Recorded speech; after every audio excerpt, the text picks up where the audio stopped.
জনস্বার্থ বিরোধী কৃষি বিল এবং সেই সঙ্গে লাভজনক রাষ্ট্রীয় সংস্থাগুলোকে বেসরকারীকরণের যে উদ্যোগ তারা নিয়েছে তারই বিরুদ্ধে আমাদের নেত্রী মমতা বন্দ্যোপাধ্যায় তিনি সারা রাজ্য জুড়ে সারা দেশ জুড়ে আন্দোলনের ডাক দিয়েছেন এবং সেই ডাককে সামনে রেখে আজকে আমরা শিবপুর ট্রাম ডিপো থেকে আর হাওড়া ময়দান পর্যন্ত মিছিল করলাম। আমি প্রথমেই সমস্ত কর্মী সমস্ত নেতৃবৃন্দ বিভিন্ন ওয়ার্ড থেকে আগত আমাদের দলের বিভিন্ন শাখা সংগঠনের নেতৃবৃন্দ সহকর্মী প্রত্যেকটি ভাই বোনেদের আমার অনেক অনেক অভিনন্দন জানাই, ধন্যবাদ জানাই। আজকে কেন্দ্রীয় সরকার 2014 সালে ক্ষমতা আসার পর দেশের মানুষের জন্য একটা কোনো উন্নয়নের কাজ করেনি, শুধু তারা দেশকে ধ্বংসের পথে এগিয়ে নিয়ে চলেছে এবং সেই সঙ্গে রাষ্ট্রায়ত্ত সংস্থাগুলোকে বিদেশি ব্যবসায়ীদের হাতে তুলে দেওয়ার যে পরিকল্পনা নিয়েছে, রেলকে ক্যালকাটা টেলিফোন, কোল ইন্ডিয়া সহ বিভিন্ন লাভজনক রাষ্ট্রায়ত্ত সংস্থা তারা বিক্রি করে দেওয়ার পরিকল্পনা করেছে এবং সেই সঙ্গে কৃষক স্বার্থ বিরোধী জনস্বার্থ বিরোধী কৃষি বিল তারা লোকসভায় পাস করিয়েছে তাদের সংখ্যাধিক্যে জোরে এবং এর বিরুদ্ধে আমাদের নেত্রী মমতা বন্দ্যোপাধ্যায়ের নেতৃত্বে আন্দোলন চলছে এবং চলবে। সেই সঙ্গে বাংলায় মমতা বন্দ্যোপাধ্যায়ের নেতৃত্বে বিগত 10 বছরে যে উন্নয়ন হয়েছে সেই উন্নয়নকে সামনে রেখে বাংলার মানুষ তাকে বারবার আশীর্বাদ করেছেন, প্রত্যেকটা নির্বাচনে আশীর্বাদ করেছেন, কিন্তু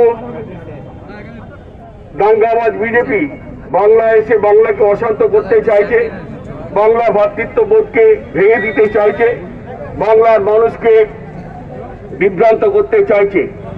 তার বিরুদ্ধে আমাদের এই আন্দোলন। একটা কথাই বলি আপনাদের সকলের সামনে, যে বিদেশ থেকে লোক নিয়েছে, অন্য রাজ্য থেকে লোক নিয়েছে, বাংলাকে দখল করা যায় না। বাংলার মানুষের যে সংস্কৃতি, বাংলার মানুষের যে রাজনৈতিক বিচক্ষণতা, সেই বিচক্ষণতাই বারবার প্রমাণ করেছে বাংলায় কোনো সাম্প্রদায়িক দলের কোনো স্থান নেই। আমরা আগামী দিনে যেভাবে গণতান্ত্রিক পদ্ধতিতে ধর্মনিরপেক্ষতাকে সামনে রেখে আমরা যেভাবে মানুষের স্বার্থে লড়াই করি, সেইভাবে আমাদের লড়াই চলছে এবং লড়াই চলবে। বিজেপি, সিপিএম, কংগ্রেস যৌথভাবে আমাদের বিরুদ্ধে লড়াই করলো, মমতা বন্দ্যোপাধ্যায়কে বাংলার মাটি থেকে উৎখাত করা যায় না, যাবে না। তাই এখানেই আমরা আজকের এই মহামিছিল শেষ করলাম। আগামী দিনে পরবর্তী কর্মসূচি আমরা আবার সঠিক সময় আপনাদের জানিয়ে দেব। সকলকে অনেক অনেক ধন্যবাদ জানিয়ে আপনারা যে যার বাড়ি যান এবং সাবধানে থাকবেন। এই ভাই মাস্ক পরে হ্যাঁ মাস্ক পরে থাকো, সাবধানে থাকবেন। এখনো কোভিড পরিস্থিতি আছে, আমাদের সাবধানে থাকতে হবে এবং সুস্থ থাকতে হবে। আগামী নির্বাচনে আবার 211 নয় 250 আসন নিয়ে বাংলার মাটিতে ক্ষমতা আসবে তৃণমূল কংগ্রেস। ধন্যবাদ। জয় হিন্দ, বন্দে মাতরম।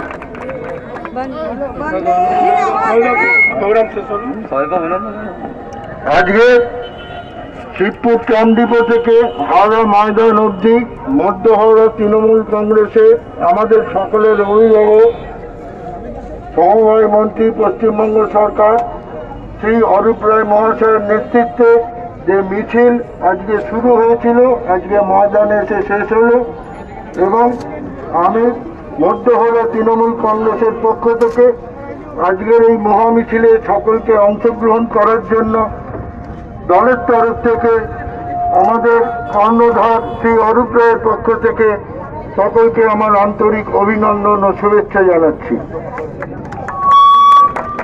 আমাদের প্রগতিশীল হকার্স ইউনিয়ন এবং মল্লিক ফটকের শ্রমিকদের যে ইউনিয়ন, দুটো ইউনিয়নকে আমরা অভিনন্দন জানাবো আমাদের দলের পক্ষ থেকে, অরূপদার পক্ষ থেকে, যে তারা সমগ্র হকার বন্ধুদের নিয়ে এই মিছিলে সামিল হওয়ার জন্য।